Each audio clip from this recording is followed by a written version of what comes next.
una noche caliente, una tarde calurosa, peor.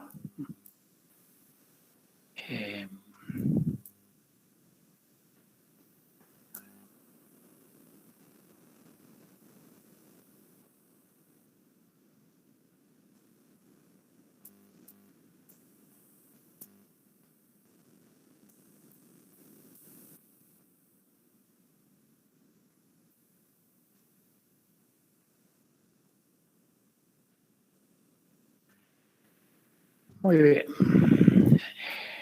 Vamos a ver cuál es nuestra situación con respecto al cronograma. Hoy vamos a analizar, y esto,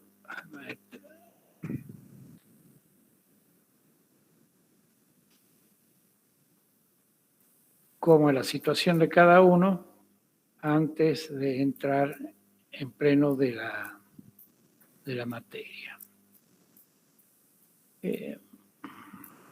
Voy a compartir el cronograma.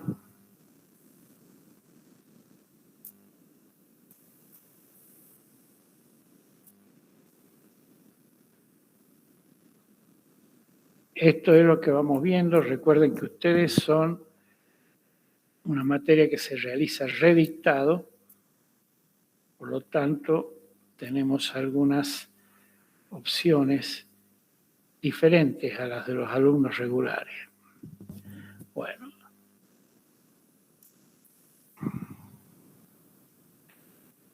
Ahí tenemos, ya vimos, generadores, circuitos trifásicos, potencias, circuitos magnéticos, transformadores, real e ideal, pérdidas, el diagrama unifilar, y van a ver un poco los centros de distribución, relación con las estaciones transformadoras, y también vimos un poco de paralelo de transformadores.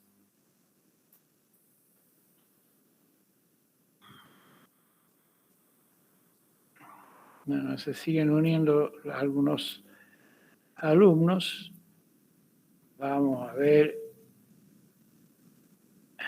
Yo lo había visto. Bautista está presente.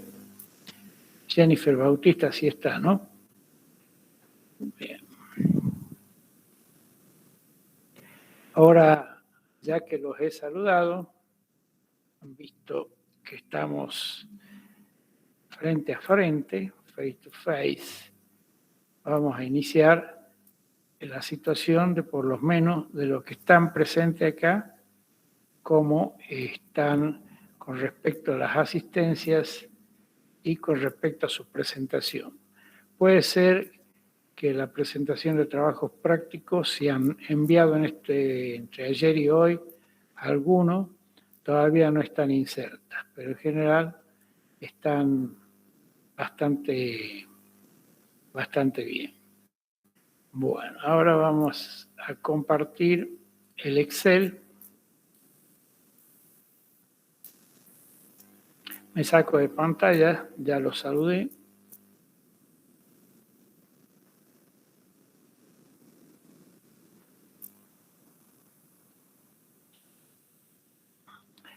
Y estuve tomando asistencias mientras ustedes estaban ahí. A los efectos de que ya no sigamos teniendo tantas con rojos marcados, vamos a ver. Álvaro Racino, Camila, ¿llegó? No. Altuve Percival, ¿llegó? No lo vi. Aramayo sí está. Aramayo Liberata, no la vi. Arroyo sí está. Agüero está. No llegó todavía. Vargas no está. Bernal está. Presente, profe. Bernal está. Bautista.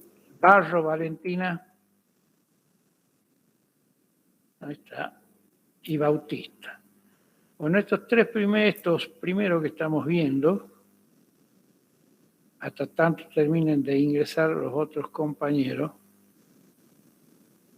Este es negro. y esto es rojo.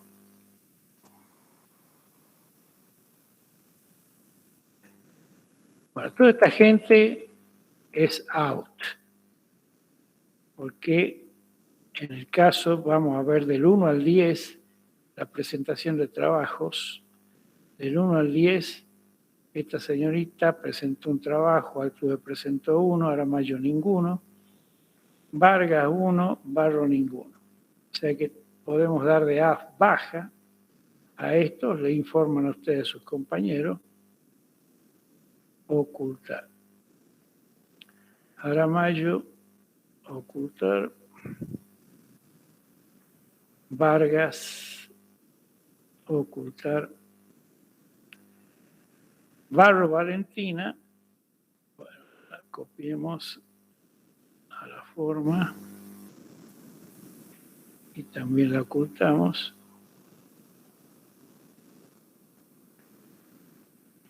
Y nada más. Ahora vamos a ver los que están del 11 al 20. Calvo llegó. Presente, profe. Gracias. Canaviri. Cardoso sí. Cruz Cintia. Presente, profe. Cuevas Guido, seguro que no está. Seguimos. Cayo, Cruz, Figueroa, Julieta.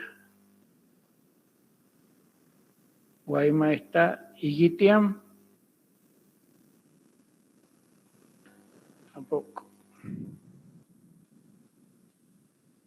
Bueno. Aquí, Canaviri, qué raro que no esté. Sí, estoy, profe, presente. Ah, recién lo llamé y no estaba.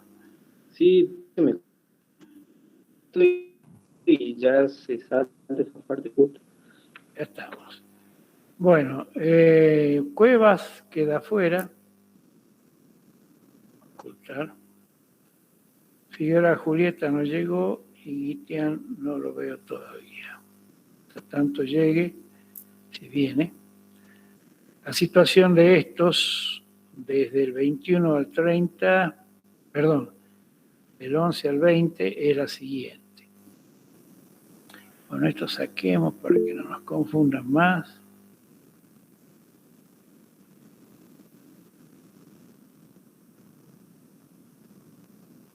Profe, en el chat habló Guitián. Ah, espera un minutito, ya te atiendo. Sí, ahora sí, ¿qué me dijo? Agustín Guitián. Bueno, ya le vamos a poner presente. Está presente sin micrófono, profe. Ok, ya lo ponemos. Acá le ponemos Agustín Guitián presente.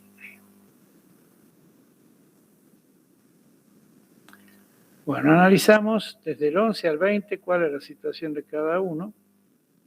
Del 11 al 20. Calvo sacó una buena lucta, pero no presentó ningún trabajo práctico, Calvo.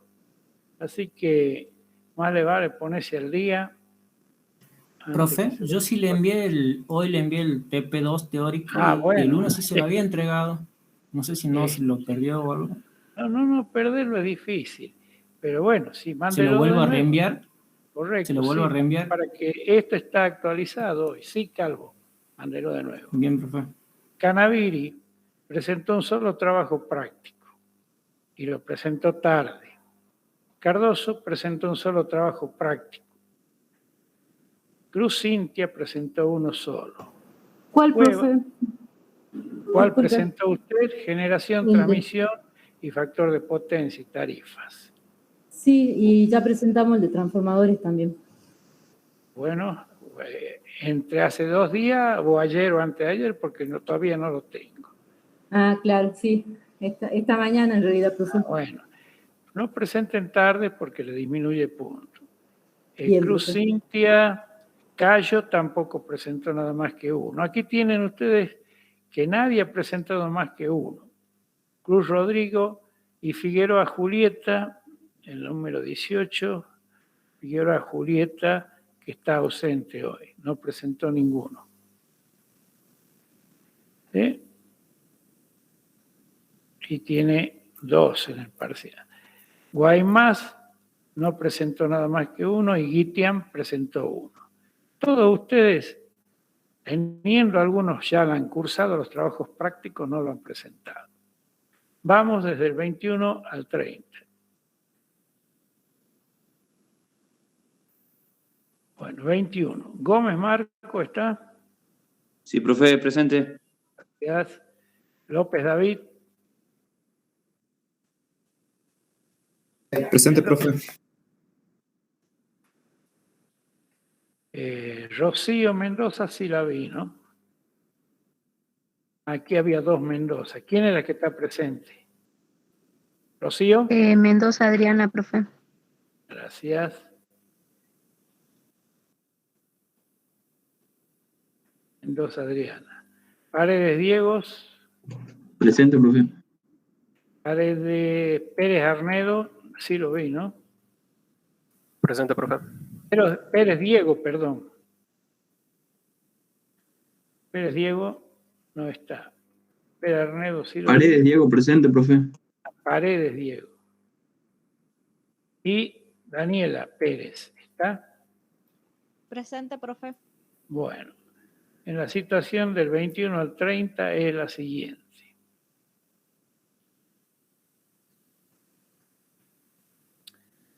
Bueno, Gómez, todos presentaron un trabajo práctico. Paredes y Pérez me dijeron que ya lo mandaron. No sé cuándo, pero todavía no los logro encontrar. Habíamos quedado que lo iban a reenviar. Y todos los demás trabajos prácticos, ninguno ha presentado. El trabajo práctico era de 2 de Transfo, el motor universal, el cálculo de conductores y estos que vamos a hablar después, el interruptor diferencial y el proyecto. Así Profe, que disculpe, una sí, consultita. Ese es el teórico, ¿no es cierto? la parte teórica, Cintia. Claro, sí. pero el teórico, el último que usted dio fue el de transformadores. Sí. Sí, ese nada más. Los otros todavía no los dio. Generación y transmisión es teoría. Sí. Y también, el motor universal, es teoría. Sí, todavía no lo vimos. Sí, hoy lo vamos a ver. No, le estoy mostrando lo que no han presentado. Ah, bien, perfecto. Gracias. Muy bien, seguimos hacia adelante del 31 al 40. A ver. Son muchos, así que por eso hacemos un control y después ya nos olvidamos. 31 al 40, hoy es 26 de octubre, están presente. ¿Cómo está, señorita Romano? ¿Está bien ya? Sí, profe, ya estoy bien. Pero va a tener que estudiar para recuperar, ¿no? Silva. Sí. Presente, profesor. Singh está. Presente, profe.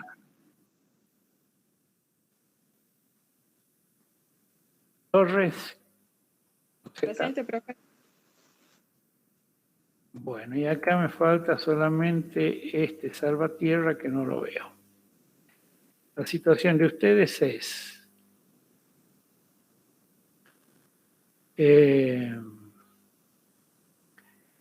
presentaron el 1 y nada más. Silva, Singh no presentó ninguno. Le falta presentar generación y transmisión y el trabajo práctico de Transfo. Hoy vamos a ver el de motor universal. Velasco Ortiz está bastante mal, tiene 2 aplazos, y acá, como está Velasco Ortiz, está presente hoy. Bueno, va a tener que tratar de reforzar sus estudios Velasco para que no lo deje afuera. Seguimos, del 41 al 43, todos los demás ya están afuera. Serpa, ¿está? Sí, profe, presente. Gracias. Casimiro.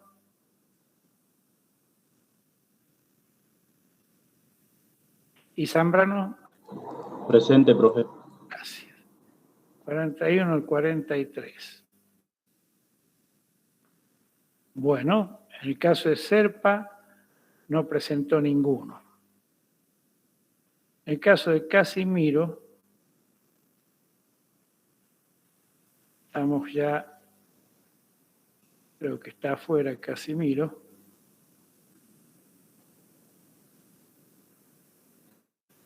Porque desaprobó los 2 parciales y no está viniendo más a clase. Le vamos a dar una clase más de oportunidad y se va. Así. Bueno, esa es su situación, joven.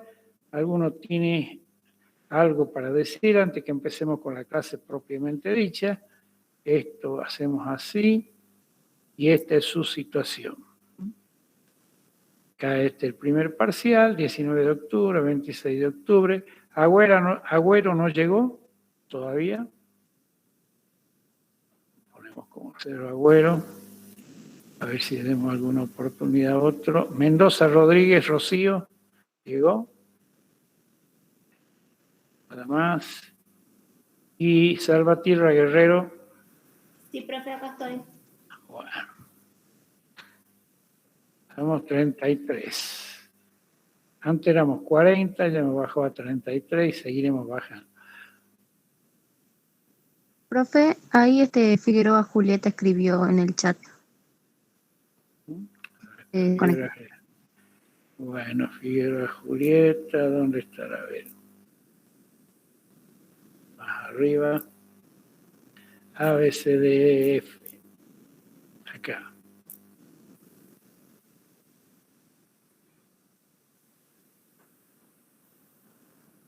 Muy bien. No sé profe, si disculpe. Figueroa Julieta, espera, no sé si la había sacado ya. Ahí está en verde Figueroa.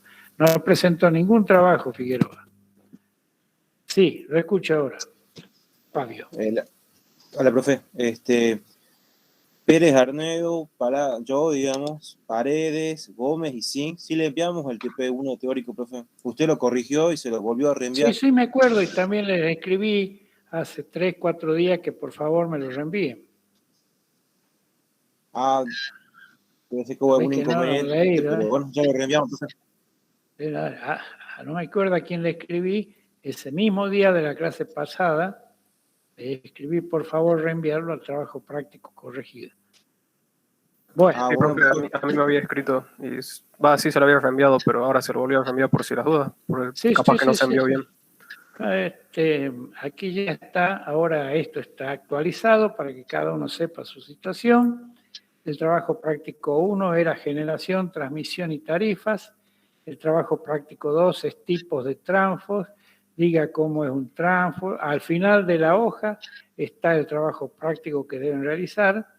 El trabajo práctico 3 va a ser del motor universal, que lo van a realizar después de esta clase. Y de ahí seguimos adelante. Trabajo práctico 4, cálculo de conductores, yo creo que ya lo pueden hacer, que tienen que copiar nada más.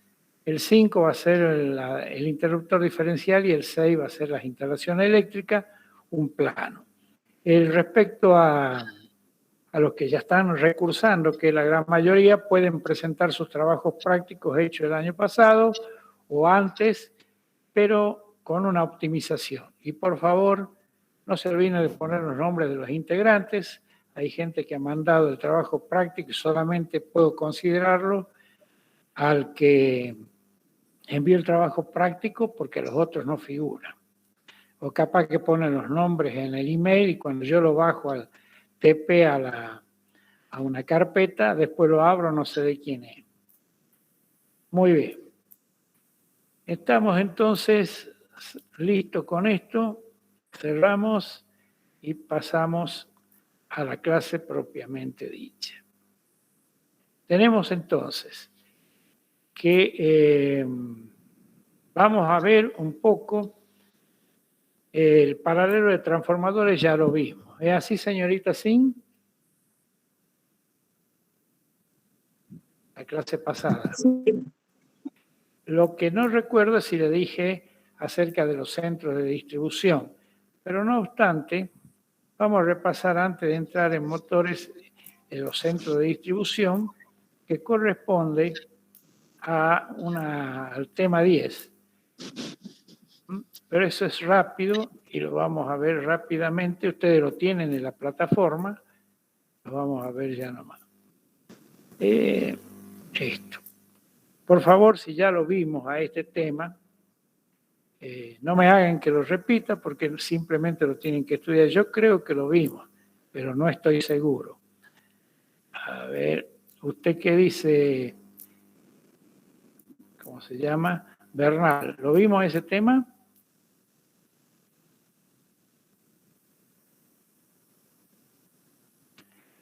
Bueno, parece que...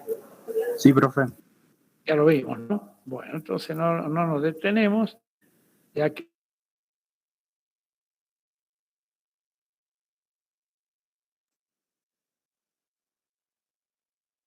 esto era un centro de distribución y esto era un centro de transformación.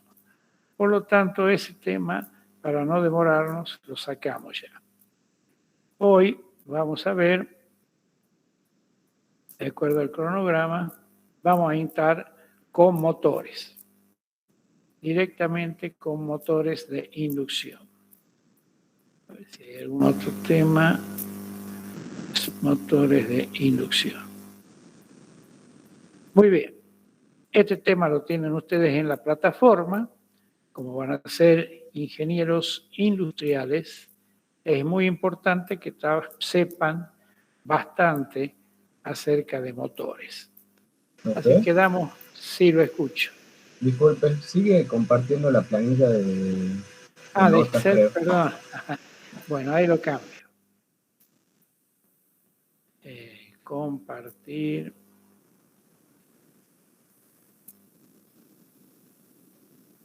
Gracias, Cardoso. Profesor. Sí, lo escucho.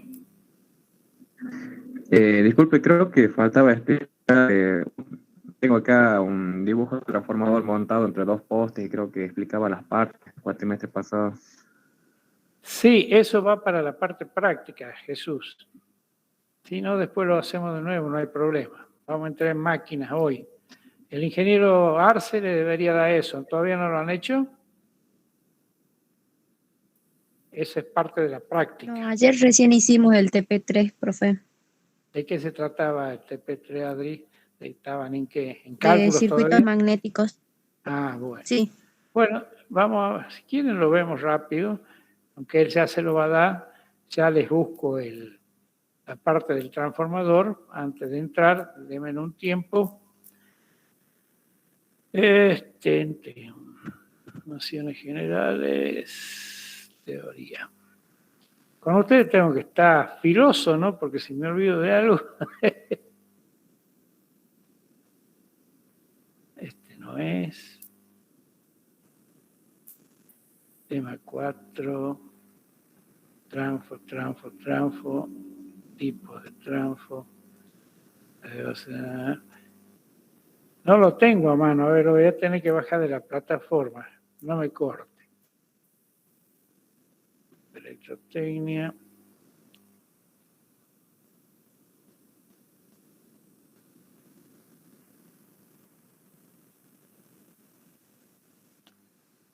Acá está.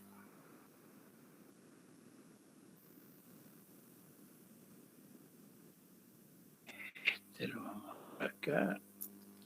Estoy bajándolo, así que esperen un minutito.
Se me escapó.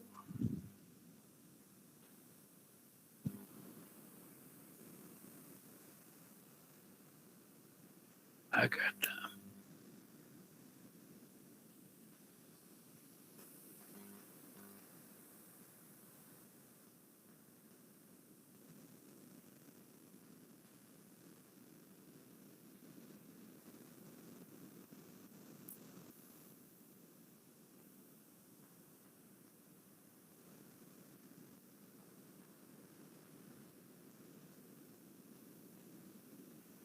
Bueno, volvemos ahora a la clase.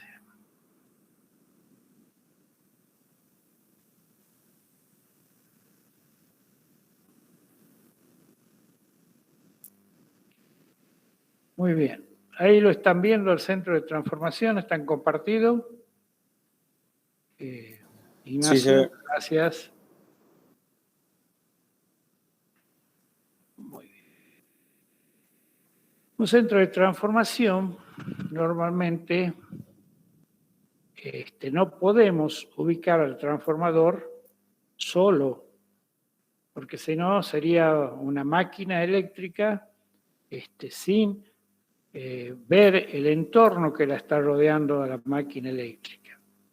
El trabajo práctico que ustedes tenían que hacer consiste en ver la estación transformadora, el centro de transformación que esté cerca de su casa, sacarle los datos y presentar el trabajo, ver si hay algo que está mal hecho en el transformador. En un tipo de transformador tenemos la línea de alta tensión, de media tensión, 13.200, que llega, y esta es una columna que tiene en la punta una cruceta. Ahí llegan 3 cables y esa cruceta está aislada, esos cables, por medio de estos elementos que son los aisladores. El cable viene e ingresa a un elemento que parece una pistola que se llama la morsa de retención. Como lo dije, en todos los casos de la ingeniería industrial o eléctrica, cuando uno habla, ¿qué está haciendo este elemento? Reteniendo todo lo que viene de allá. Entonces se llama la morsa de retención. De la morsa de retención se saca un cable que va al primer elemento, que es un seccionador unipolar XS. Yo voy a hablar para una fase, se repite para las 3 fases. Este seccionador unipolar XS permite que nosotros abramos el XS, abramos el seccionador, y de esa manera todo esto queda sin tensión. Al quedar sin tensión, yo puedo trabajar, por ejemplo, si se quema el transformador, reemplazarlo. Si esta zona se ha quedado sin luz, abrir los APR y dejar que esta zona del barrio tenga luz y aquella no. Entonces, el primer término es la morsa de retención, la línea aérea de media tensión en 13.200, 13,2 kilovoltios, y los seccionadores XS. Después del seccionador XS, que es este fusible que está acá, es una vaina con un fusible adentro, sale un cable que va hasta el transformador. Actualmente, en el transformador se coloca este elemento que es el descargador. Si ustedes van a ver su barrio, van a ver que en algunos casos está colocado acá el descargador.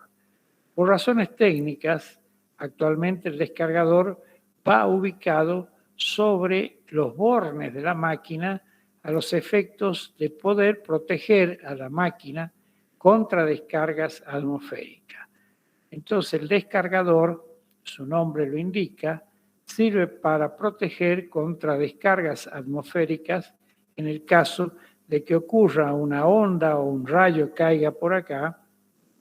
Entonces el rayo va a tratar de hacer esto, va a venir por acá y va a llegar hasta el descargador.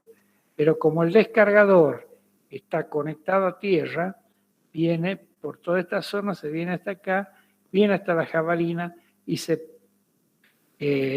pierde la sobretensión que podría haber afectado a la máquina y quemarlo al transformador.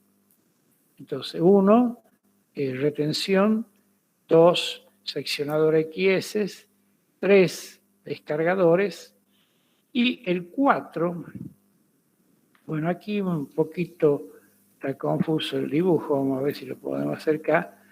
El 3 era, el 4 es el descargador por la forma que tiene, ahí en la parte de abajo, un elemento que es, cuando este sufre una descarga, el descargador, este elemento se rompe. Es como si tuviera una pequeña carga de pólvora abajo, entonces se abre directamente para permitir que rápidamente se evacúe la sobretensión que puede existir.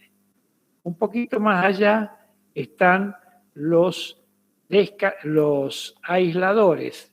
Estos serían los 3, que son los aisladores de media tensión. Fíjense que los aisladores de media tensión siempre son más grandes y más altos que los aisladores de baja tensión. Serían estos que están acá. Los aisladores de media tensión son 3, porque este es un transformador del tipo TI11, o sea que el triángulo está en la parte de media tensión y la estrella está en la parte de baja tensión. Aquí tendría que haber 4 bornes. El punto 3, entonces, es eso. Entonces, el punto 4 ya lo vimos, son los descargadores. El punto 5 es lo que se denomina la cuba del transformador. La cuba del transformador normalmente tiene estos elementos que son unas aletas que sirven para refrigerar cuando el aceite se calienta y pasa a través del tanque de expansión, se refrigera y vuelve a pasar. Esto es el 7, el 5 me falta el 6.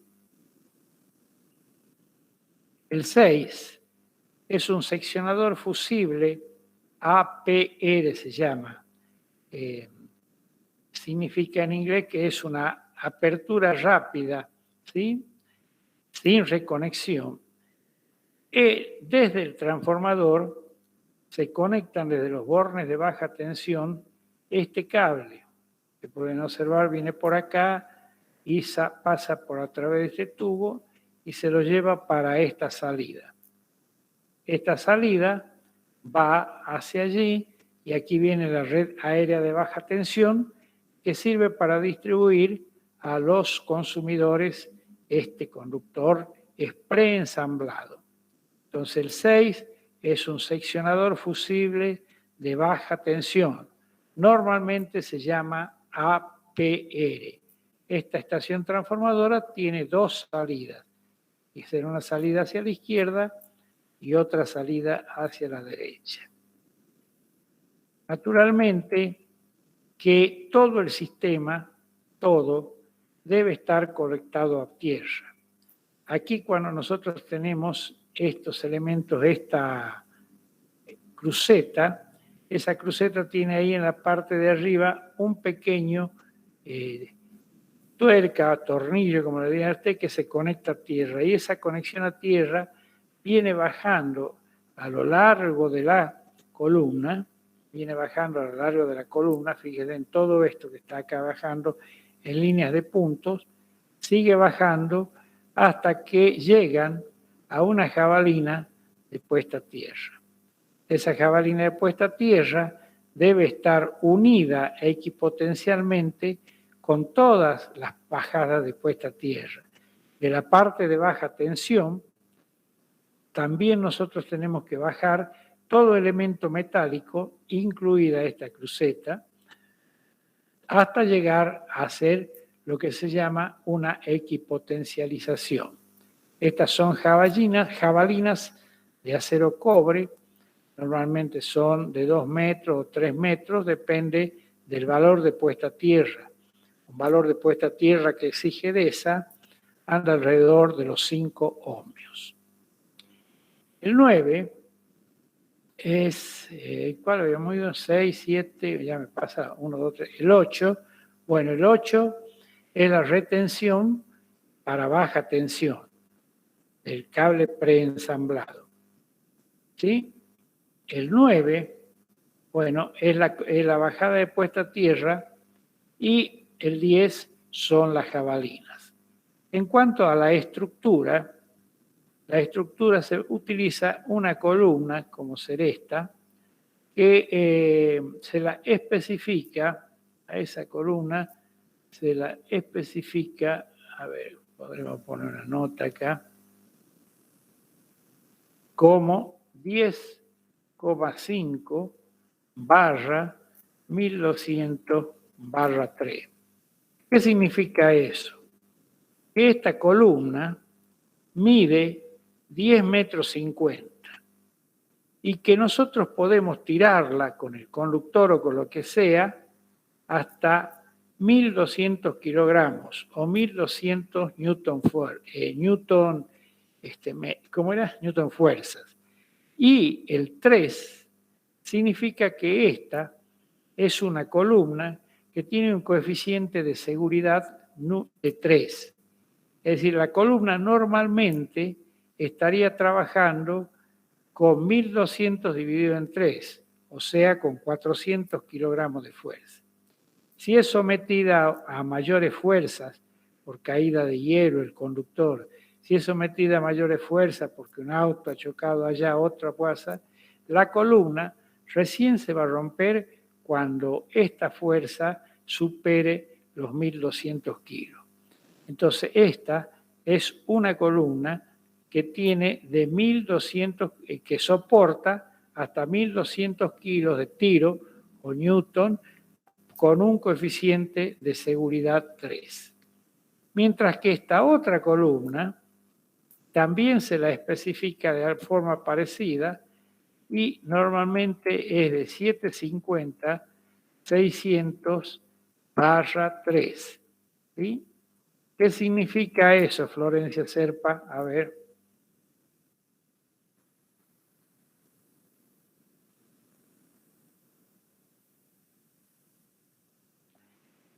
Parece que... Soporta 200. No la escucho, más fuerte, por favor. Que va a soportar 200 de fuerza. 200 kilos de tiro normalmente. Y puede recién quebrarse cuando la tiren con 300. Por eso es el coeficiente de seguridad 3. Las columnas se empotran.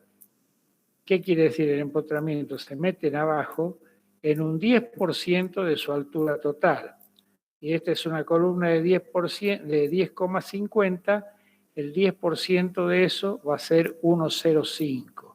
Esto es lo que va empotrado.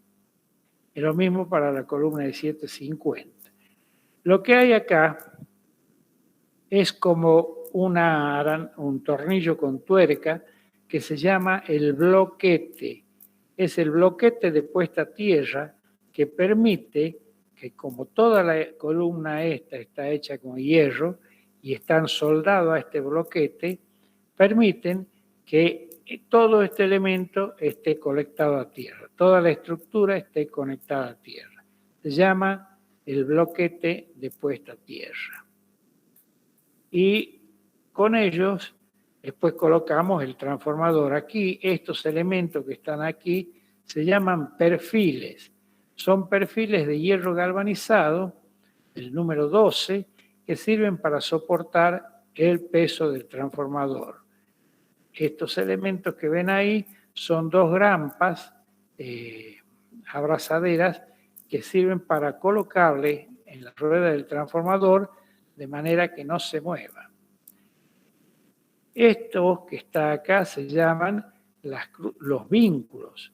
Estos vínculos se los coloca de manera que soporten al transformador y a los herrajes que hemos colocado. Y estas son, ¿cómo se llaman? Esas grampas metálicas, ¿no? No me acuerdo ahora cómo se llaman. Flejes de acero inoxidable, que se le pone una una pequeña villa y permite que esté todo fijo ahí. Esto es una grampa de retención para el preensamblado. Bueno, en general, eso es un transformador.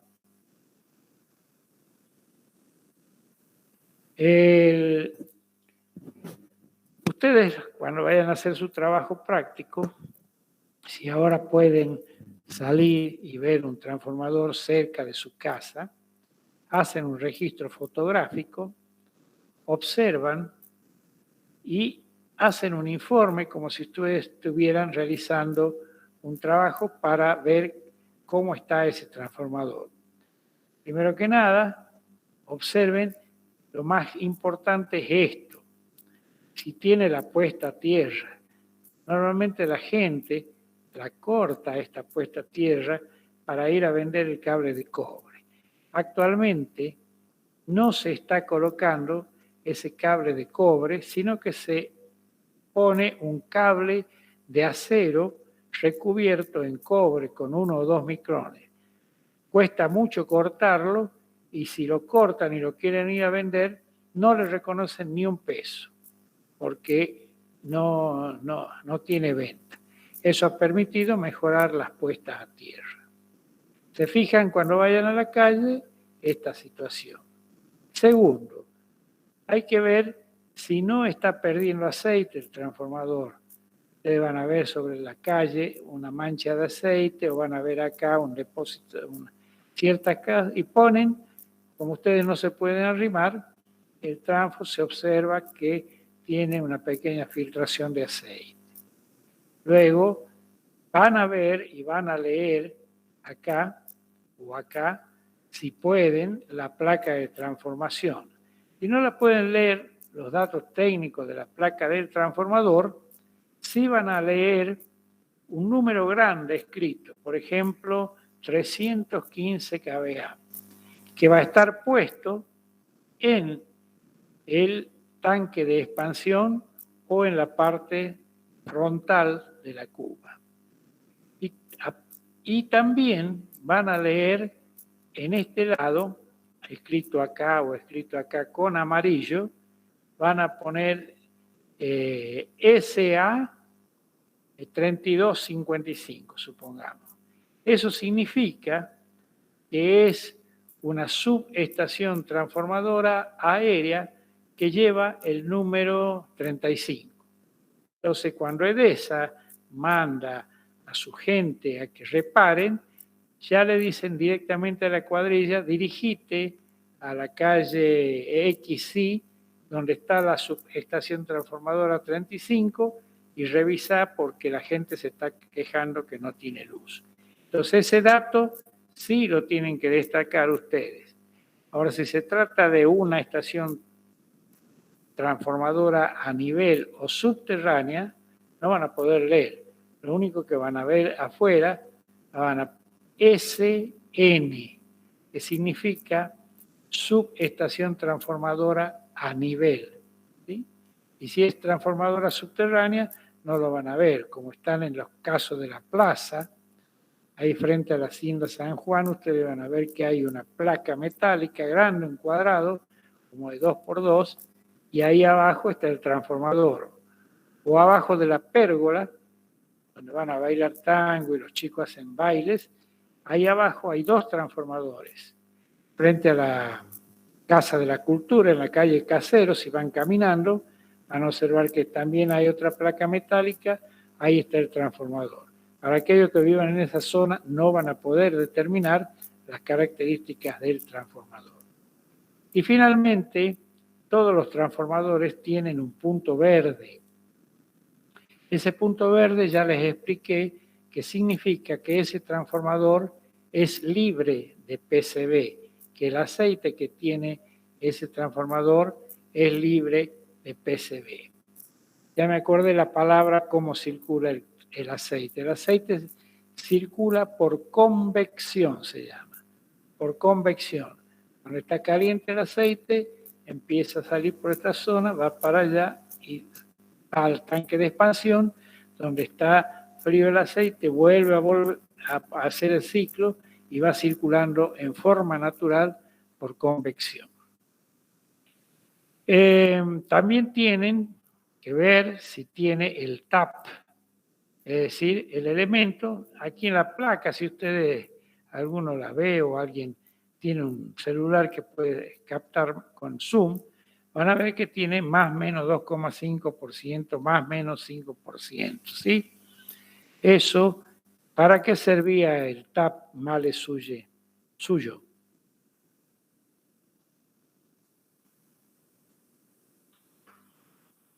Marcos Gómez, ¿para qué servía el TAP?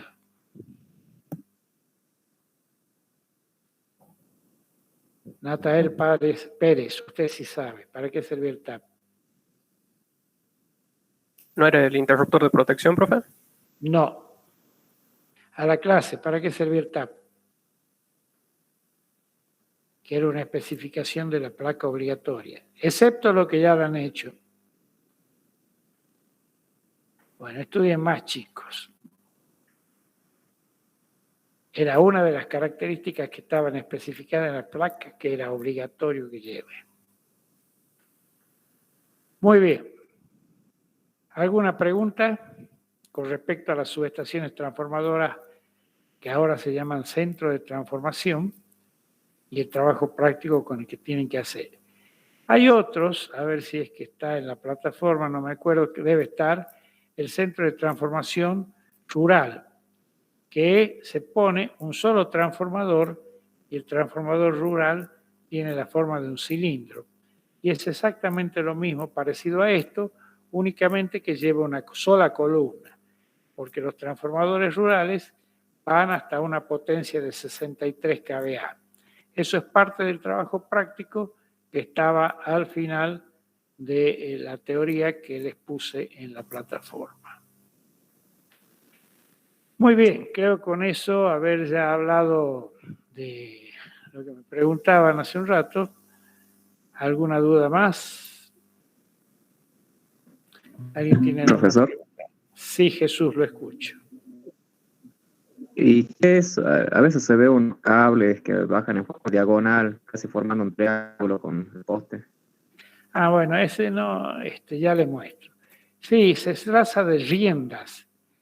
Cuando, en este caso, supongamos, no tenemos una columna potente, o en este caso no tenemos una columna que tenga 750, 600 y está tirada por el cable, o esta de acá, lo que se hace es colocar una rienda.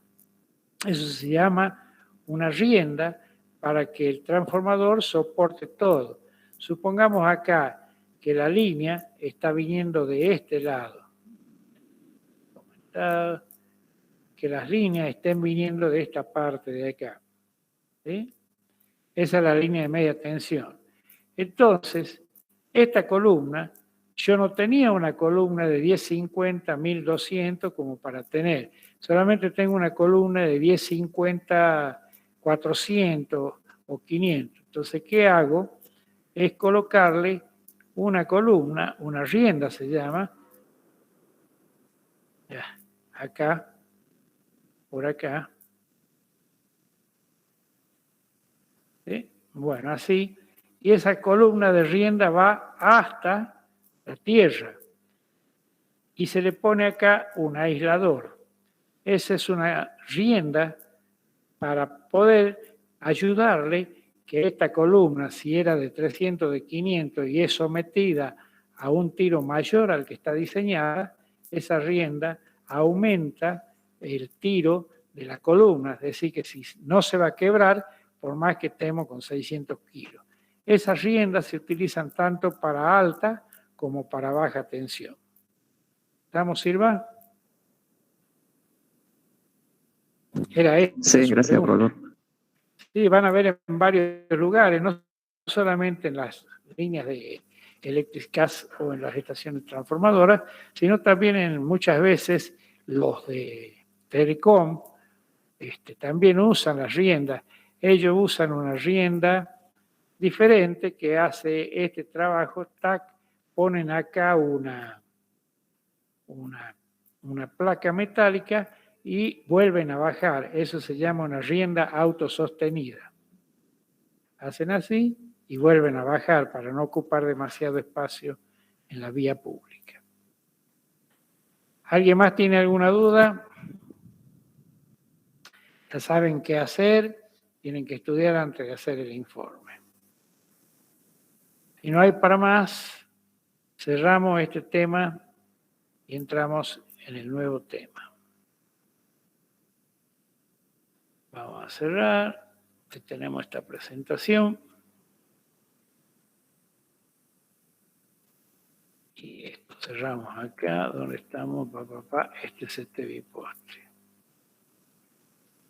Listo. Vamos a compartir motores de inducción. Yo les sugiero que estudien, porque recuerden que ustedes tienen una sola clase. Me van a decir reiterativo, pero la única manera de aprobar, y estoy viéndolo en los alumnos que están recursando, que están poniendo más esfuerzo que en aquellos nuevos que no conocen todavía la asignatura y es demasiado larga, por decirlo así, tiene muchos conceptos que hay que saberlo. Eso que ya le damos nosotros resumido con todo esto. Muy bien. De no existir dudas, vamos a cambiar de tema y vamos a entrar al motor trifásico. En general, las máquinas eléctricas hemos dicho que serán dos. Una, las máquinas estáticas, que son los transformadores de distribución y de potencia, y dos, las máquinas rotativas, que son máquinas asincrónicas, máquinas sincrónicas, máquinas de continua, etc. Veamos cómo funciona cualquier motor trifásico de inducción. Si nosotros en cualquier motor trifásico van a tener dos partes. Una parte que es la parte de afuera, que se llama el estator. ¿Por qué? Porque está quieto. Y la parte de adentro, que se llama el rotor. ¿Por qué? Porque gira. Entonces no hay lugar a equivocarse. Si vemos el estator, en el estator tienen estas formas, las figuras, ¿sí? Cuando sale un punto es la espira que sale. Y aquí se pone una X, es la espira que entra. Normalmente se ponen las espiras desfasadas 120 grados para tener una máquina trifásica. Vamos a hablar en general de máquinas grandes, como ustedes tienen que pensar en grande, trabajar como ingenieros industriales a lo grande. Entonces, las chapas magnéticas apiladas son lo que constituye la parte quieta del estator y la parte si colocamos unas espiras que están en el estator, esta espira. Bueno, todo eso yo no lo leo, lo leen ustedes, por supuesto. Ahí tienen, con una cruz se esquematiza la espira que sale y con un punto la espira que, la entrante y la espira que sale. Vamos a suponer que tienen desfasaje de 120 grados, entonces este es el estator de cualquier máquina rotante, no está colocado el rotor, tenemos la espira que entra U1 y la que sale U2. De la misma manera tenemos para B1, B2 y W1, W2. Las espiras tienen esta forma, ¿sí? Se unen de alguna manera todas las espiras y con un desfasaje de 120 grados estamos teniendo el estator. Si ahora recuerdan de la teoría de electromagnetismo, cuando nosotros hacíamos circular una espira dentro de un campo magnético, se originaba una tensión que le dije que debían conocerla, 4,44 de la frecuencia por el número de espiras y por el flujo, o por medio de la ley de Lenz, B por I por L por B. Bueno, aquí tenemos las tres corrientes que están desfasadas 120 grados. Aquí fíjense en que toma los valores eficaces, por eso toma 90 y 150. Y nosotros podemos representar esas tres bobinas, la bobina R, S, T, que están conectadas en estrella porque tienen un punto común. Se combine que estas tienen signo positivo. Esto lo leen ustedes. Entonces, cuando llegamos a la conclusión de que hay 120 grados desfasados y ocurre lo siguiente. Veamos. Aquí esta bobina, la U1, entra por acá y sale por allá. La U2 hace lo mismo y la B2 hace lo mismo, la W. Esto que ven dibujado en línea de trazo constituye lo que se denomina una cabeza polar. O sea que son las tres espiras de allá y las tres espiras de acá. Entonces, esto constituye un polo norte y un polo sur. Esos, si nosotros adentro de ellos hacemos desplazar una bobina, que sería el rotor, tenemos que hacer corte de líneas, vamos a hacer corte de las líneas magnéticas y se va a originar un movimiento que es el motor que simplemente lo vemos girar. Aquí hay una explicación más teórica de lo que anteriormente vimos. Aquí está esto circulado por una corriente. Al ser circulado por una corriente, se origina un campo, aparecen las fuerzas magnetomotrices, y fíjense en ahora que ya ha girado como las cabezas polares están colocadas en otros puntos. De la misma manera, esta figura responde a la figura 7. Ahora, algo importante dentro de los motores, y que vale para todos en general, es que la velocidad sincrónica, N sub S, está expresada como F por 60 sobre P. F es la frecuencia en revoluciones por minuto. 60 es ¿cómo se llama? La constante que me permite, después de haber hecho todo un desglose matemático que no interviene en este curso, y P es el número de pares de polo. Es decir, si yo tengo P igual a 1, significa que tengo dos cabezas polares, 1 y 2. Si P fuera igual a 2, significa que tengo 4 cabezas polares. F, la frecuencia en ciclos por segundo, válida para la Argentina, 50 ciclos por segundo, y en otros países es 60. Si van a trabajar en alguna minera o en alguna industria petrolera, la frecuencia puede variar en otros valores. Fíjense acá, por ejemplo, sería con dos pares de polos, ¿sí? 1, 2, 1, 2, 1, 2. Aquí tenemos P igual a 2.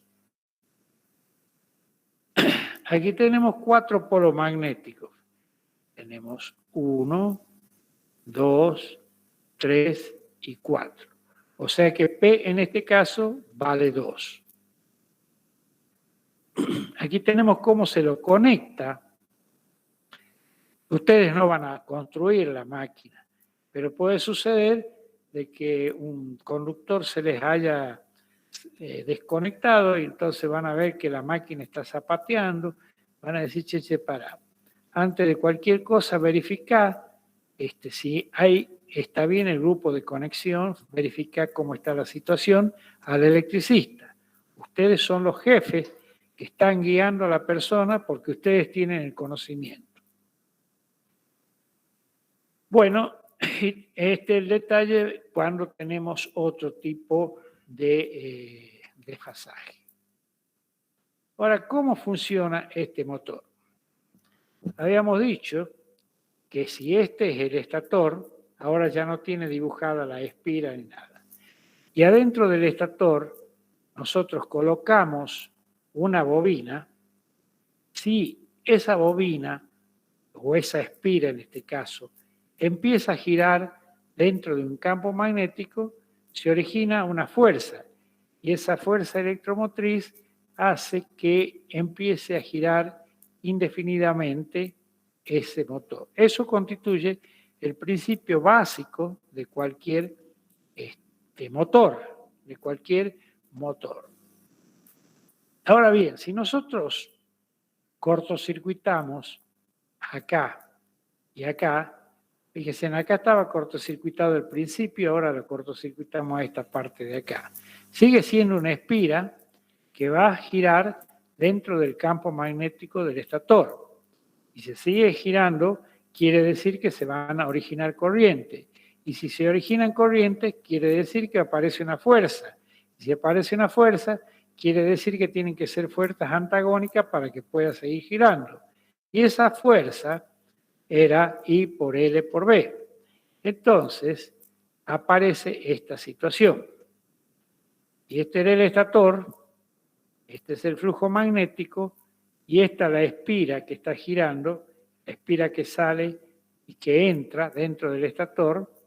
Para que se den una idea, era así. ¿Sí? Entonces, cuando esta espira ha comenzado a girar de acuerdo a la teoría del electromagnetismo, aparece esta fuerza. Y esta fuerza se ve contrarrestada por esta otra fuerza.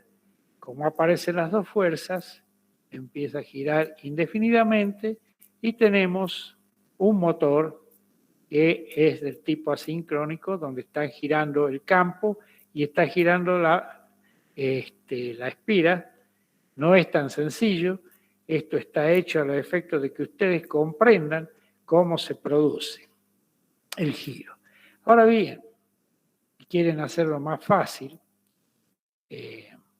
a muchos de ustedes les ha sucedido que el ventilador está parado. Es un ejemplo no importante, ni siquiera representa un motor asincrónico, pero lo vamos a tomar como para que ustedes se den cuenta. Y me incluyo que cuando uno se queda sin que el ventilador funcione, entonces ¿qué hace? Le va con el dedo o con una lapicera y le da un golpe a la paleta y empieza el motor a girar y empieza a funcionar. Bueno, eso es el principio de cualquier funcionamiento de un motor rotativo o de una máquina rotativa. En lo que respecta al ejemplo que he dado recién, ustedes ya van a tener que hacer un trabajo práctico acerca del motor universal y explicar esa situación.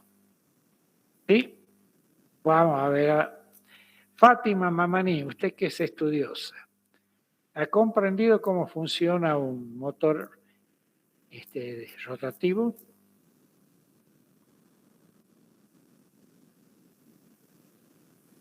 Me parece que hay gente que deja la máquina encendida y se va, ¿no? Florencia Serpa, de todas maneras lo estamos anotando. Florencia. Sí, profe, se está entendiendo.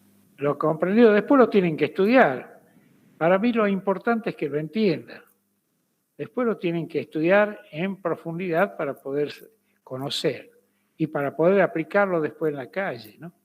Un ingeniero industrial que no trabaje con un motor es imposible, casi imposible, le diría yo. Tan solo que hagan la parte ejecutiva o se dediquen a ser comerciante.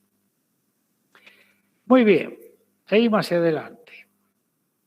Vamos a tomar nota porque después yo me olvido quiénes son los que pregunté y quiénes se piran.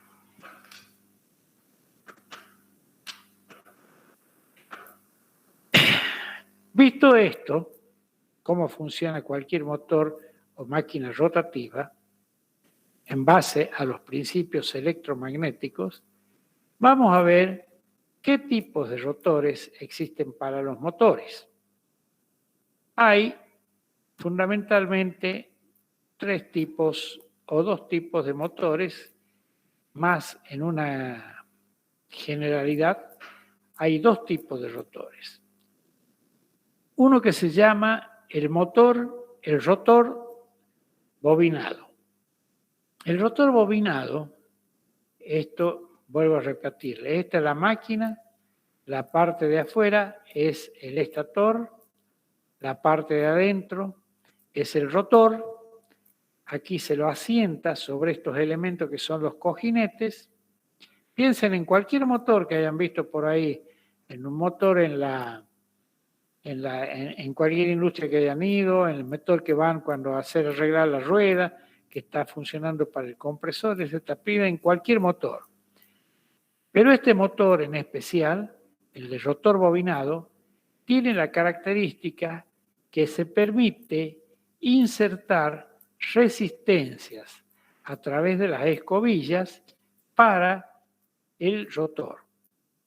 Estas unidades están aquí, esto está girando el rotor y tiene estos anillos rosantes.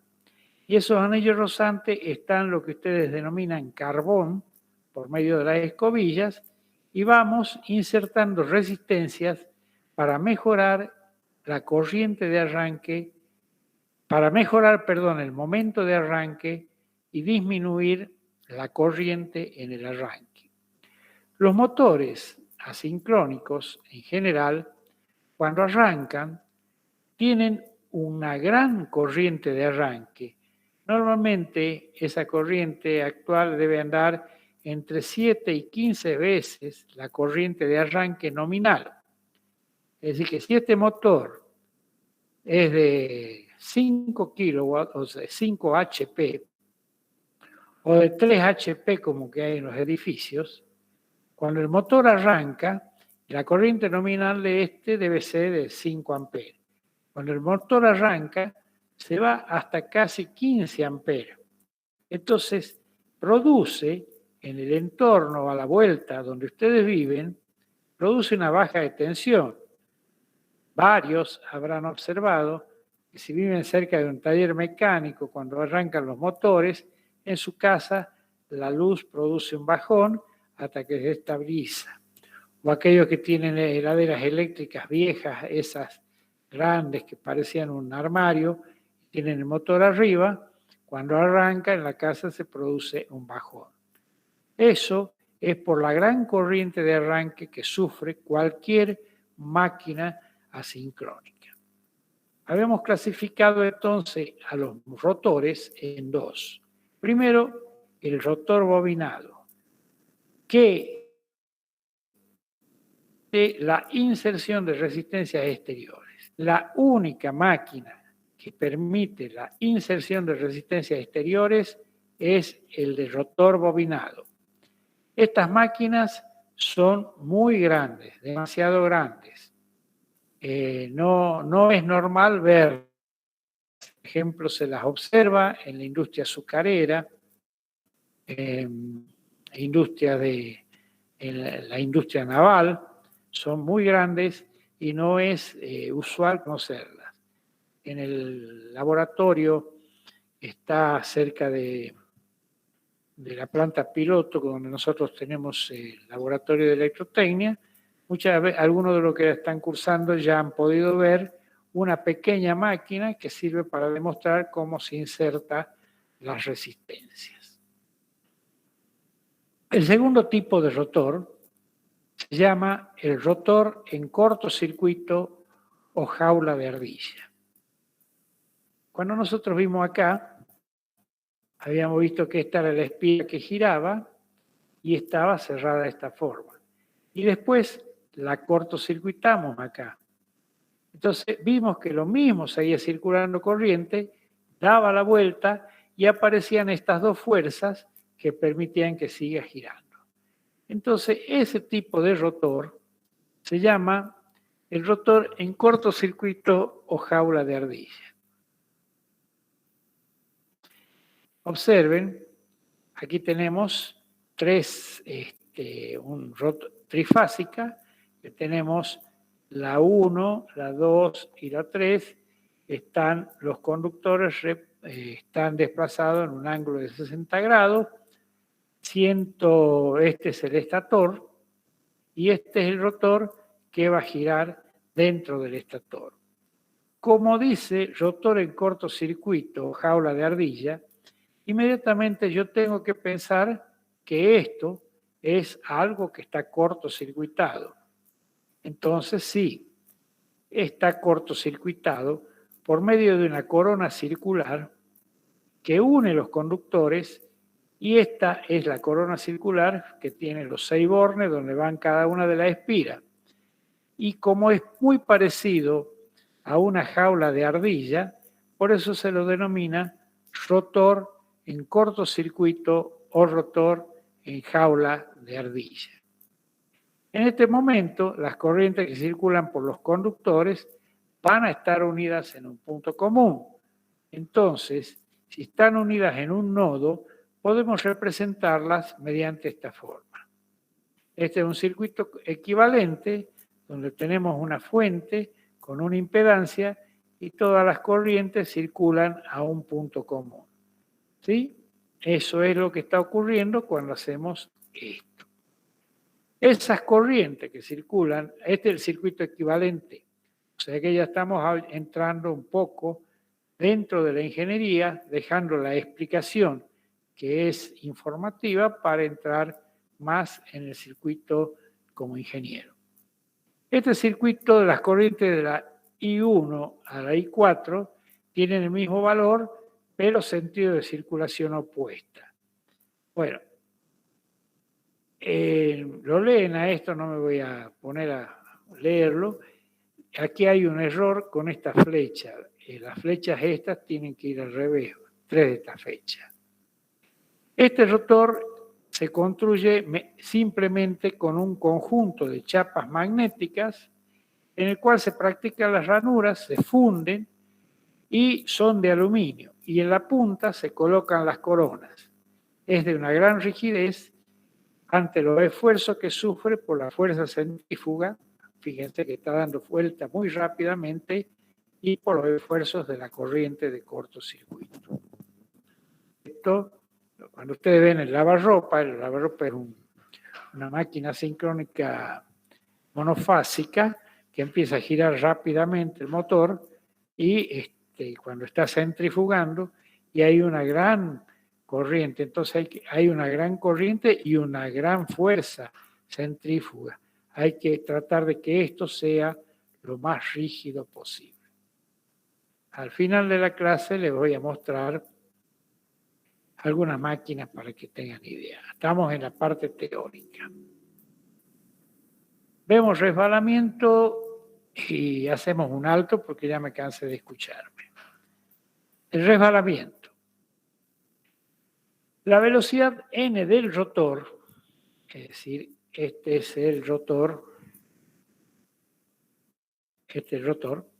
tiene una velocidad n, es inferior a la velocidad que tiene el campo magnético en el estator.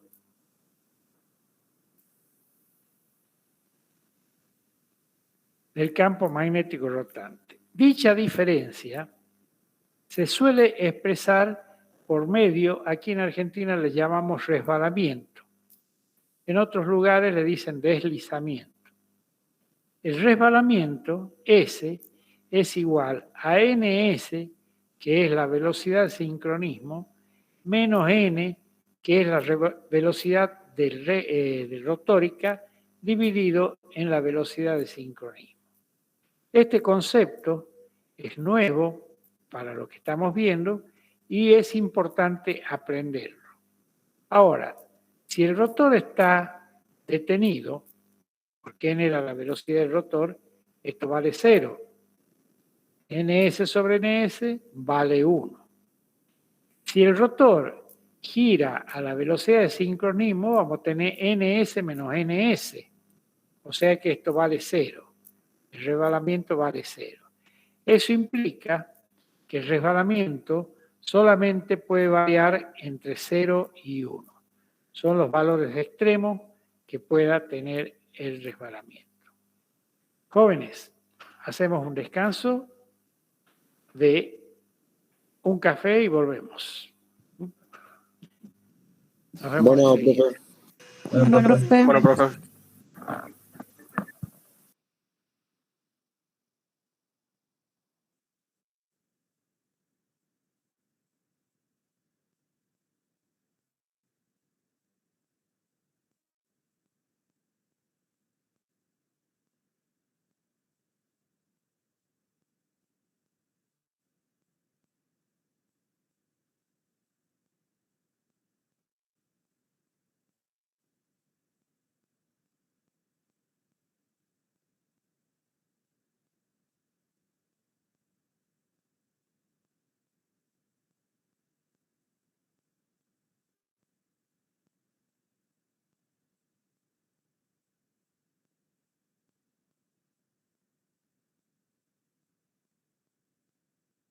Vamos a compartir lo que estábamos viendo.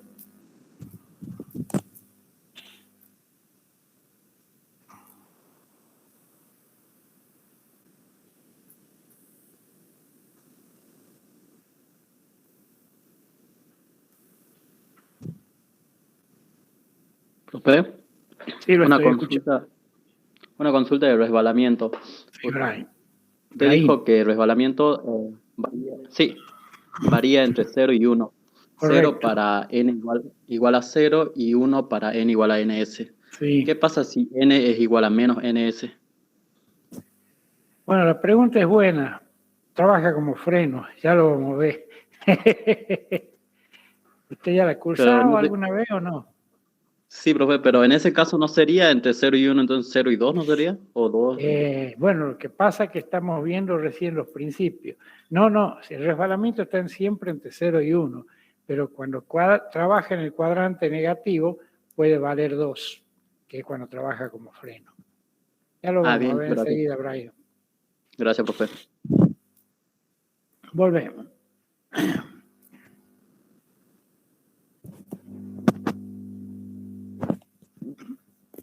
Bueno, vimos el resbalamiento y naturalmente esto hace que se origine una fuerza electromotriz, la que le vamos a llamar E2. Entonces, si graficamos la fuerza electromotriz en función del resbalamiento, parece una curva de esta manera. Cuando S vale 1, n es igual a 0, es la velocidad rotórica, el resbalamiento vale 1, lo que vimos hace un rato, esta situación. Se puede trazar esta curva. La tensión E2 era la tensión inducida, que habíamos dicho, cuyo valor ya lo conocemos, que vale para todas las máquinas. Por otro lado, E2S, que es la tensión inducida, es igual, en sincronismo, es igual al resbalamiento multiplicado por E2. En lo que hace a las frecuencias, recuerden que decíamos F igual a N por P sobre 60. No nos olvidemos de esa ecuación. Entonces tenemos la frecuencia rotórica en función del resbalamiento. Podemos expresarla que la frecuencia rotórica es el resbalamiento por la frecuencia de trabajo.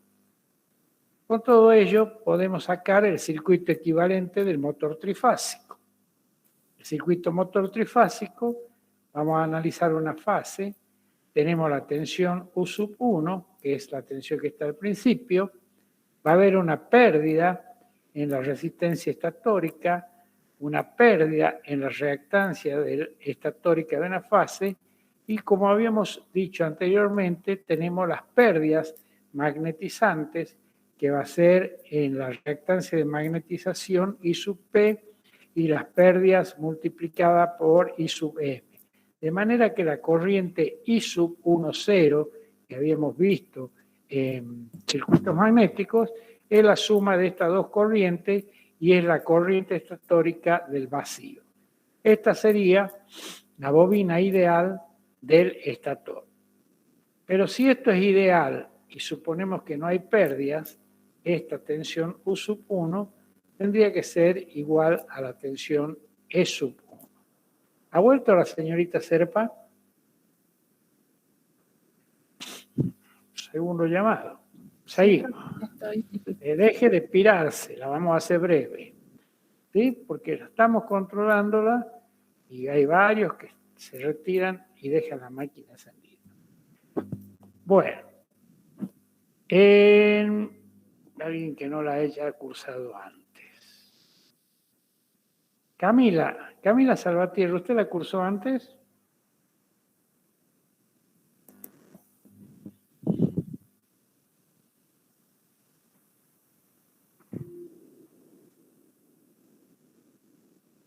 Parece que tampoco lo va a cursar ahora.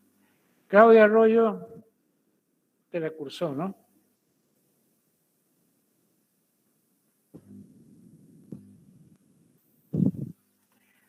Qué bárbaro. Bueno, espero que el esfuerzo que hacemos por redictarle para aquellos que están cursando en forma normal sea bueno. Daniel Canaviri. ¿Está? Sí, profe.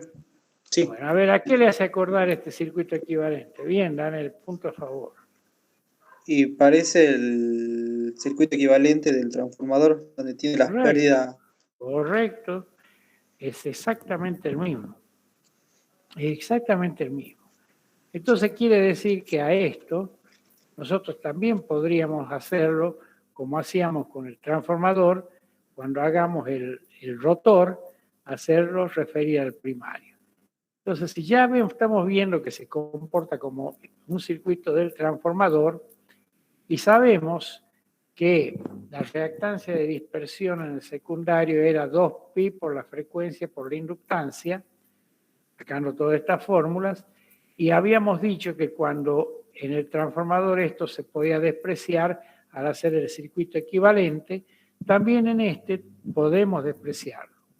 Ahora, normalmente el rotor, cuando iniciamos la clase vimos que estaba en cortocircuito la espira y podíamos cortocircuitar la parte de adelante para que sea un cortocircuito y se pueda construir la jaula de ardilla. Entonces, esto representa el circuito equivalente de una fase del rotor. Si unimos esto con este otro circuito, vamos a tener representado el circuito equivalente de un motor trifásico de inducción. ¿Qué le parece, Daniel López? ¿Es parecido al transfo?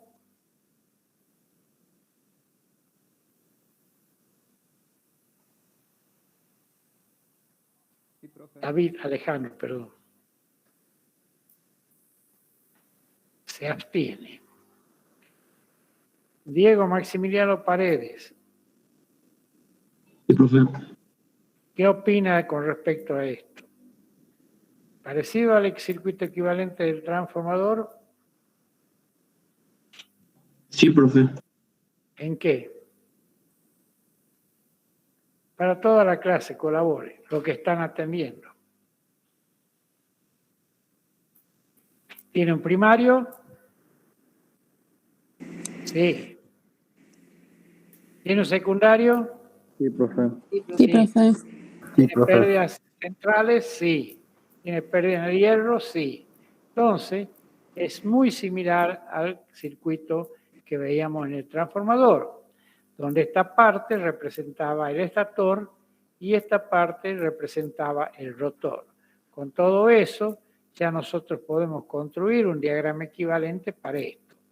Como dijimos en el transformador, yo me puedo parar acá y ver todas las variables del secundario referidas al primario. Por eso se pone la corriente I21, la tensión E21. Observen que esta tensión, E21, es igual a la tensión E1. ¿Por qué? Porque están en paralelo. Entonces, hacemos este circuito equivalente del transformador y podríamos referirlo al primario mediante estas relaciones. Si hacemos un reemplazo en las ecuaciones matemáticas, esta que teníamos acá, estas ecuaciones, podemos relacionarlas por medio del resbalamiento. Entonces, la resistencia 2,1 es 1 menos S sobre S. Aquí tenemos la R21, la GX21, la tensión E21. Antes teníamos la tensión E sencillamente. Entonces, la estamos refiriendo al primario. Sin embargo, la gran diferencia que existe con la máquina estática del transformador es que el transformador habíamos sugerido que andaba en un 98% de rendimiento. Estas máquinas son las peores que se pueden haber construido. Sin embargo, son las más utilizadas en el mundo. Y su rendimiento, un rendimiento bueno actualmente, debe andar alrededor del 60-70%.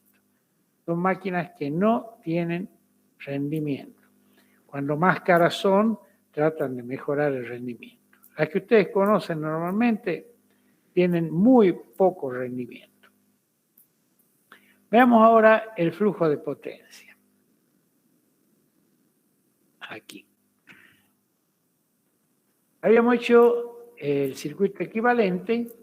Aquí tenemos la tensión del primario. A ver si podemos ver esto. Una flecha es que no está dibujada. Ustedes la corrigen ahí. Esta sería la tensión de fase que tenemos en la tensión primaria. Aquí tenemos la tensión del primario E1 y la tensión del secundario E21 referida al primario. La resistencia del rotor, la reactancia del estator, perdón. Aquí tenemos reactancia del rotor y del estator referidas al primario y la resistencia R21 multiplicado por 1 menos S sobre S. Esto está representando una máquina asincrónica o un motor en general. Ahora bien, en este motor tenemos que esta es la potencia absorbida que consume de la red. Cualquier motor se conecta aquí a una red y absorbe potencia. Esa potencia absorbida se pierde en pérdidas en el cobre estatóricas. Después también se pierde en pérdidas en el hierro. Son las pérdidas que ocurren acá. Y también se van en pérdidas en el cobre rotóricas. Las tres grandes pérdidas generales. De manera que la potencia absorbida solamente me va a quedar este poquito de potencia, que es la que se utiliza para arrastrar o para hacer trabajar al motor cuando está girando. Por lo cuanto, vemos que es un motor que tiene muchísimas pérdidas. Sin embargo, les digo, es el más utilizado en el mundo. Ahí ustedes pueden sacar, yo no me voy a detener en esto, en la potencia trifásica, recuerden que era raíz de 3, tensión de línea por corriente de línea por coseno de phi, y pueden llegar a esta ecuación, que la potencia que pasa del estator al rotor a través del entrehierro es potencia interna más pérdida del cobre e igual a potencia absorbida menos la potencia de cobre en el hierro menos la potencia de pérdida en el hierro. ¿A qué se llama entrehierro? El entrehierro se llama al espacio que existe entre el rotor y el estator. Si este es el estator, aquí hay un espacio de aire. Ese espacio de aire se llama entrehierro. Bueno, seguimos. Y tenemos, ya hemos visto el flujo de potencia. Ahora nosotros podemos hacer, para resolver este circuito, un circuito equivalente aproximado. Como lo habíamos hecho con el transformador, podemos aproximarlo de esta manera y sacar las relaciones para cada situación. No me detengo de nuevo en las partes de formulerío porque a mí me interesa que sepan el concepto. El día que vayan a trabajar, ustedes van a tomar un libro, van a entrar a Google y van a decir cuánto valía esta resistencia y ya está. Pero si no saben dónde buscarlo, no lo van a poder hacer. Aquí nosotros tenemos entre el punto A y B, podemos hacer un equivalente Thevenin, de acuerdo a lo que vieron en electrotecnia básica. Y les quedaría el circuito equivalente de esta manera. La tensión Thevenin, la resistencia Thevenin y la impedancia Thevenin. y aquí tendremos la corriente I2.1. Entonces, podemos, como habíamos visto antes, cada una de las bobinas, si no lo recuerdan, se las recuerdo ya nomás, la habíamos al revés, perdón.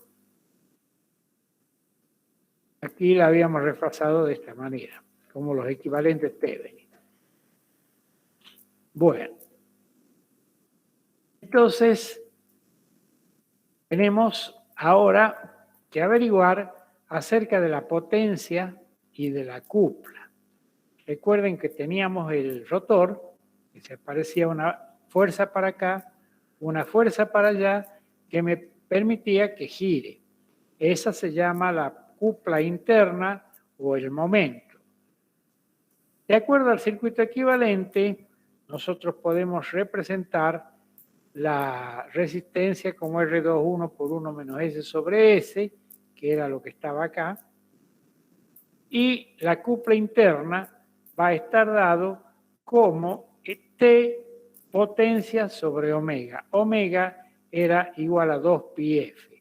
Operando matemáticamente podemos llegar a esta ecuación, 60 por F sobre P por 1 menos S. Y eso me permite representar esta cupla de un motor de inducción. Cualquier motor de inducción tiene esta forma de cupla. Es decir, si graficamos cupla, algunos le ponen momento, otros le ponen otro nombre en función del resbalamiento. Fíjense que el resbalamiento varía entre 0 y 1. Entonces, arranca el motor, empezamos por acá, y nosotros dijimos cuando vimos electromagnetismo que nos convenía que trabaje en esta zona exclusivamente para evitar grandes desviaciones cuando íbamos incrementando la parte magnética. El resbalamiento, el momento o la cupla de arranque tiene esta fórmula multiplicada por las formas de Thevenin y a medida que vamos aumentando la velocidad, también va aumentando la cupla. ¿Sí? Yo aumento la velocidad, aumenta la cupla, hasta que llega un momento en que tengo la cupla máxima. Cuando tengo esa cupla máxima, esto disminuye rápidamente. A ver si dice así. De acuerdo a lo mostrado en la figura 0. Si la cupla resistente aumenta, el eje del motor tiende a disminuir su velocidad. Supongan que tienen un motor funcionando y esto aumenta. El motor va a tender a bajar la velocidad para que aumente la cupla de arranque. Con lo cual aumenta la cupla motora hasta que se igualan en un punto que se llama A. Después, si la cupla se reduce, entonces el eje del motor va a tender a aumentar la velocidad, disminuye la cupla motores y se equilibra en el punto A. Este es el punto de funcionamiento de la máquina, en esta zona que está poco aumentada para que se note. El valor máximo de la cupla se hace haciendo una derivación y se produce cuando la potencia consumida en la resistencia rotórica sea máxima. Eso se sucede cuando tenemos esta ecuación. Ustedes no van a ser constructores de máquinas, simplemente se la pongo para que vean que esa cupla máxima depende de la resistencia Thevenin y de las reactancias de dispersiones longitudinales y transversales o rotóricas u estatóricas. El valor de la cupla máxima no depende de la resistencia del rotor, se mantiene constante. Lo que se puede modificar es la velocidad mediante el agregado de resistencias al rotor, lo cual se podía solamente hacer en máquinas con rotor bobinado. Aquí vemos distintas cuplas de arranque, ¿sí? Variación de la cupla en función del agregado a resistencia rotórica. Nosotros arrancamos por acá Le agregamos resistencia, podemos ir bajando, hasta que al final tenemos un momento. Repito, el agregado de corriente solo es posible en motores con rotor devanado. Ahora, si analizamos la corriente, fíjense que la corriente de arranque es demasiado grande, muy grande. Entonces nosotros tenemos que lograr que tengamos bajas corrientes y una linda cupla de arranque, ¿sí? Eso lo vamos a ver en los métodos de arranque que tenemos para los motores asincrónicos. Cuando ustedes le presentan la placa del motor, tiene en general 6 bornes. Esos 6 bornes tienen unas chapitas de cobre, como esta que muestra en la figura, que si yo las quiero conectar en triángulo, las uno así. Y si las quiero conectar en estrella, tienen que tener un punto común, la conecto de esta manera. Ahora puede suceder que el motor esté girando así y hemos hecho un corte de tensión, se ha invertido la secuencia y el motor en vez de girar así, gira en sentido contrario. Imaginen que en una estación de servicio, si han cambiado el sentido de rotación, va a tratar de sacarle la nafta al tanque en vez de darle nafta al tanque. Entonces hay que tener mucho cuidado en la secuencia cuando van girando los motores. Para ello está nuestra tapa de cobre que se la puede girar, puede conectar en estrella o en triángulo. Si el motor me está girando al revés, podemos cambiarla, una de las chapitas, la conectamos atravesada y eso me permite que en vez de girar en sentido de las agujas del reloj, gire en sentido contrario. Bueno, aquí tenemos la conexión estrella, lo que le decía, la conexión en triángulo. Si nosotros queremos invertir la secuencia, invertimos una de las conexiones, con eso estamos invirtiendo el campo de rotación y estamos logrando esa situación. Así como en el ensayo de transformador teníamos 2 ensayos importantes, que eran, ¿cuáles eran, Analía, Roxana, los ensayos del transfo? Lo más importante. Roxana Aramayo.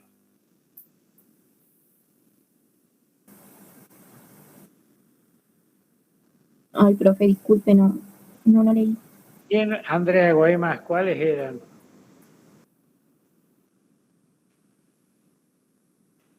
Yo tampoco no me acuerdo, profe. Enseñaré a las señoritas cuáles eran los 2 ensayos más importantes en el transfo. A mí me preguntó, profe, ¿serían el ensayo de vacío y el ensayo de cortocircuito? Correcto, Cintia, muy bien. Está atendiendo muy bien, Cintia, este año, ¿eh? Espero que pueda continuar. Signo positivo para sí. El ensayo de vacío y el ensayo de cortocircuito eran lo más importante para el caso de un transformador. Como hemos visto que esta máquina es muy parecida al transformador, los ensayos de vacío y los ensayos de cortocircuito serán los 2 ensayos más importantes. En el ensayo de vacío podríamos determinar las pérdidas estatóricas, las pérdidas en el hierro y las pérdidas mecánicas. Las pérdidas del cobre son despreciables porque está en vacío, está girando en vacío. Este es el motor, está girando en vacío, no hay nada, entonces las pérdidas del cobre, como no hay corriente, son despreciables. Conectamos 3 amperímetros, el batímetro y los voltímetros, y lo que vamos a medir es justamente las pérdidas en el hierro del motor asincrónico. Para ello, ¿qué hacemos? Medimos previamente las corrientes, la resistencia de los devanados estatóricos mediante corriente continua, es decir, ponemos acá una tensión, empezamos a medir, medimos los parámetros de esto, sacamos el valor de la resistencia y con el valor de resistencia podemos determinar las pérdidas como I10 multiplicado por la resistencia. Entonces, para De esa manera logramos determinar las pérdidas en el hierro. Queda tarea de ustedes saber esto, leer esto, dado que no vamos a poder hacerlo al ensayo. ¿Sí? Paso a paso. Entonces, tenemos la pérdida en el hierro en función de la tensión, porque vamos variando la tensión, vamos obteniendo diferentes valores y podemos sacar las pérdidas en el hierro y las pérdidas mecánicas. El segundo ensayo es el ensayo de cortocircuito. ¿Sí? Bueno, el ensayo de cortocircuito no lo podemos llamar ensayo de cortocircuito porque acá no estamos cortocircuitando ningún borne. Entonces se llama el ensayo de rotor bloqueado. Es como si nosotros agarramos ese motor que está andando, le ponemos algún elemento que me permita frenarlo, y entonces cuando está frenado actúa como si estuviera en cortocircuito. Este es un ensayo que se debe hacer rápidamente para evitar que se lo dañe al motor. Entonces, este motor antes estaba girando, era el ensayo vacío, ahora lo tenemos parados. Entonces se llama el ensayo de rotor bloqueado. El ensayo de rotor bloqueado, nuevamente medimos las corrientes, las potencias, y me permite determinar las pérdidas en el cobre. Así como en el ensayo de vacío era igual al transformador, determinamos las pérdidas en el hierro, aquí vamos a determinar las pérdidas en el cobre. ¿Sí? Este sería el ensayo del rotor y podemos determinar las pérdidas en el cobre mediante esta ecuación. Las pérdidas van a ser igual a la potencia sobre la corriente menos la resistencia. Esos son los dos ensayos más importantes de las máquinas rotativas. Pérdida en el cobre del estator y en el estator. Ahí la tienen para que lean cuando yo le pregunte cómo haría el ensayo, porque ustedes pueden ir a comprar un motor trifásico y el fabricante tiene obligación de darle los valores de las pérdidas de ese motor. Son los dos ensayos más importantes para este tipo de transformador. A ver, ¿cuántos nos quedan? 27:35. Bueno, ya me estoy cansando y ustedes veo que hay varios que están desatendiendo. Les dejo como tarea, lean lo que queda de los arranques y les quiero mostrar este otro que también lo tienen ustedes puesto en la plataforma. Lo vamos a andar rápidamente por acá.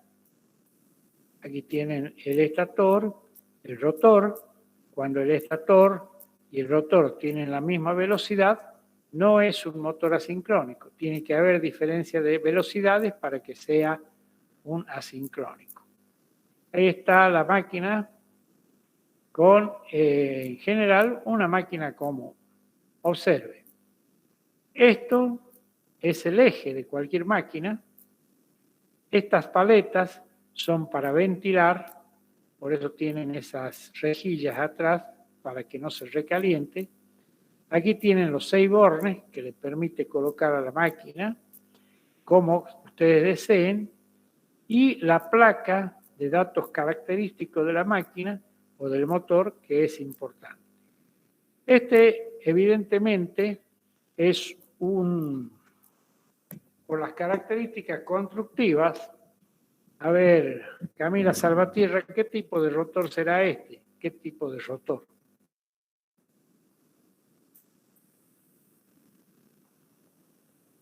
Otra niña que se me fue.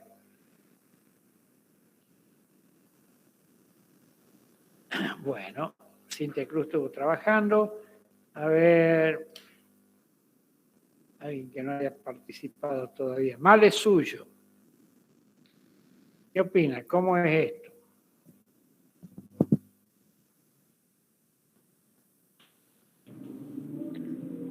No Piensen, sé, no me diga no sé, piense un poquito, es justamente para que piense. ¿Le parece que puede ser el rotor bobinado? Colabore en la clase. No, jaula de ardilla, puede ser, profe. Claro, jaula de ardilla. Correcto, no puede ser rotor bobinado porque no tengo por dónde insertarle resistencia al rotor. Entonces, evidentemente es una jaula de ardilla Male. Por eso quiero que las piensen. Si es una jaula de ardilla, quiere decir que tiene estos discos que están cortocircuitando a la barra. O sea, este disco que habíamos visto anteriormente. Estos son el estator, las bobinas que están en el estator, y este es el rotor. Entonces, esta es un motor de jaula de ardilla. Chiquito, de 2,5 HP debe ser esto. En el estator, habíamos dicho que están distribuidos en ranura de 120 grados. Tienen 3 devanados. Nosotros cuando vimos la teoría hemos visto 3 bobinitas bien separadas para que las podamos entender. Pero cuando van a una máquina real, esto es lo que realmente se ve dentro de las máquinas. Y en el rotor, habíamos visto que eran 2 tipos de rotores. El rotor bobinado y el rotor de jaula de ardilla. Este que vimos antes, ahí es el rotor de jaula de ardilla, que tienen un cortocircuito por medio de esta placa y otro cortocircuito acá. Y estas son las barritas que constituyen el rotor. La posición inclinada de estas ranuras se debe a que sirven para compensar efectos espurios de las armónicas, que no es motivo de este curso. Pero por eso la van a ver que tienen un poco inclinada. Acá, en cambio, el rotor bobinado, fíjense que tiene los 3 anillos donde vamos a poner las escobillas con el carbón para que podamos insertar esta resistencia. Esto lo pueden ver en tuberas.com. Ingresen a la página y lo van a ver funcionando en forma dinámica. Bueno, aquí tenemos otras fotos. Acá está el rotor bobinado. Fíjense, están las escobillas y estos terminales los podemos conectar en triángulo o estrella. Nosotros ingresamos por acá y tenemos el anillo. Este es un rotor bobinado.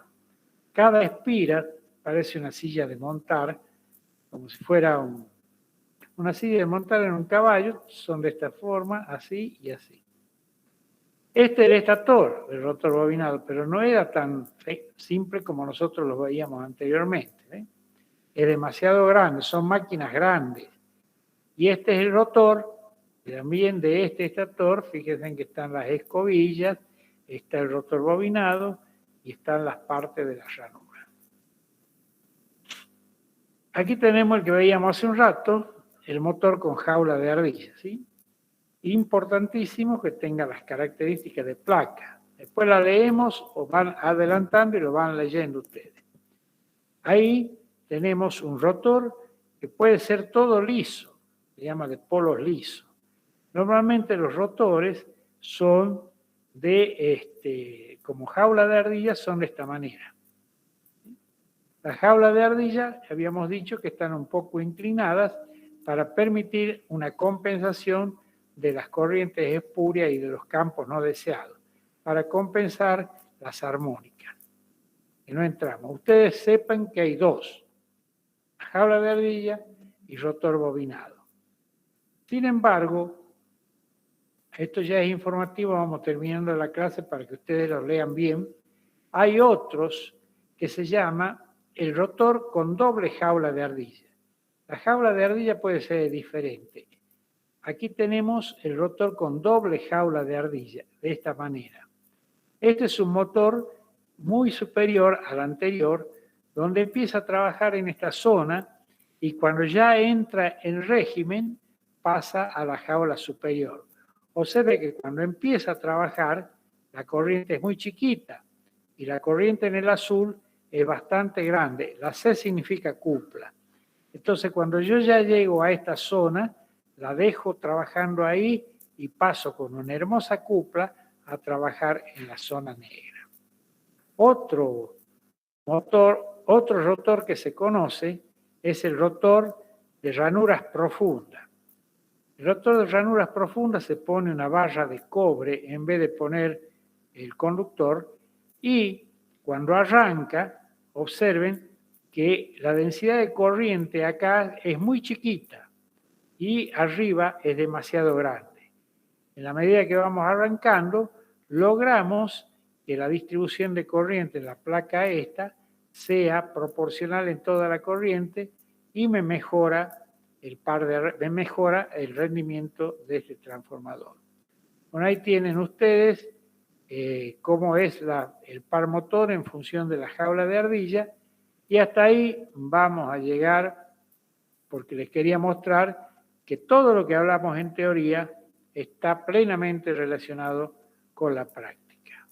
Sugiero que para que vamos adelantando, ustedes lean lo que queda, de esa manera vamos a poder avanzar en la teoría y vamos a poder avanzar en todo lo que hace a esta materia. Muy bien, ahora sí, escucho algunas preguntas que tengan que hacer. Les recomiendo a la Salvatierra, a Rodio, Paredes, etcétera, que pongan mayor atención en esta teoría, porque no tengo obligación de dictar la asignatura. Lo estamos haciendo con el ingeniero como para que ustedes puedan adelantar una materia en sus instituciones. Si no pueden cursarla o tienen demasiadas, es preferible que no la cursen. Es muy importante en su vida profesional. Cualquier duda, estoy en este momento, ya me pongo